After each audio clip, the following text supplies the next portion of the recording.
अब हम इस इंटरव्यू के आखिरी अध्याय पर आते हैं और बात उस इशू की करते हैं जिसने शायद आपको बहुत परेशान किया होगा, जिसने आपको शायद ये बुक लिखने पर भी मजबूर किया होगा और जिसमें आपको लगा होगा कि आपके साथ justice has not been done to a justice, that sexual harassment case. और मुझे लगता है कि लोग उस मामले पर भी आपकी बात ज़रूर सुनना चाहेंगे और आज आपके पास ये पूरा मौका है, मंच है बताने का कि उस पूरे केस में ऐसा दिखाने की कोशिश की गई that you are very powerful, you are misusing your position, you can influence the investigation और आपने जस्टिस होने नहीं दिया। ये एक इम्प्रेशन आपके खिलाफ क्रिएट किया गया। सो आप उसके बारे में आज क्या कहना चाहेंगे? और आपने अपनी इंक्वायरी खुद ही की। इसका सवाल मैंने काफ़ी मीडिया हाउसेस को in the last 2 days I have given. मेरे किताब में 3 सवाल मैंने किया। Did I preside over my own case? Was the Bobde committee constituted by me? Was the procedure followed, in-house procedure flawed? And चौथा था, was the reinstatement of the employee a quid pro quo? मैं एक एक आपको सवाल का जवाब देता हूँ। Presiding over my own case, and यहाँ पे XYZ had gone to the extent of saying presided over his own case and gave himself a clean chit. Yes. 20 तारीख 28 अप्रैल का जो इन सो मोटो प्रोसीडिंग्स हुआ, जिस प्रोसीडिंग्स में मैंने बैठा, वो ऑर्डर आप पढ़िए, बाद में पढ़िए, let your readers read. Yes. ये order, is it an effective order? It is an advisory order. कि media please do not publish or be careful in publishing uncorroborated rumors. Where is the clean sheet? किताब में एक वही chapter में मैंने कहा, through hindsight it may be have been better if I did not sit on the bench. ये मैंने माना. But where is the clean sheet? Where is the preside over the case? Next is, बहुत लोग retired judges also memorial lectures में travesty of justice. Gogoi constituted the committee which will decide the allegations against him. मतलब गोगोई ने committee का composition, committee में कौन कौन बैठेगा, इसका निर्णय गोगोई ने किया। बहुत दुर्भाग्य, अनफॉर्चुनेट कि इतना learned people are talking like this. हमने किताब में दिखाया विद डॉक्यूमेंट्स कि 23 अप्रैल को मैंने by a writ letter I had handed over this matter to justice Bobde, the senior most जज, और उन्होंने with the approval of the full court, supreme court के पूरे जजेस यस कहने पे ये कमेटी कंस्टिट्यूट हुआ है। 25 तारीख को ये कमेटी रिकंस्टिट्यूट हुआ क्योंकि justice Ramana wanted to stay away. The reconstitution order also was approved by each and every judge of the Supreme Court in writing. और ये फुल कोर्ट का रेजोल्यूशन एक किताब में है, it's an annexure.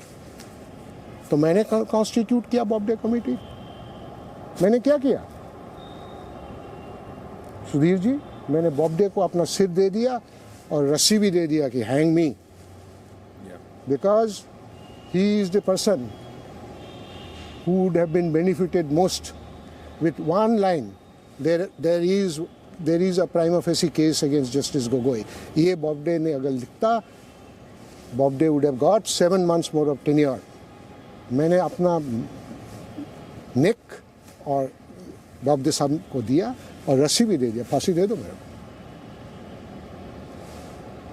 Did I constitute that committee?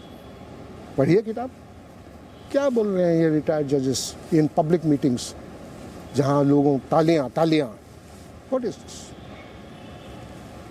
Bobde committee followed in-house procedure that is not in accordance with law.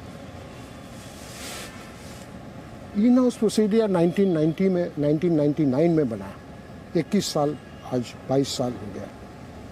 ये है is a facet of independence of judiciary कि कोई भी एक जज के अगेंस्ट में कुछ इल्ज़ाम लगाए तो ये सीधा इंक्वायरी में नहीं जाता है. द जज will become demoralize, the institution will suffer.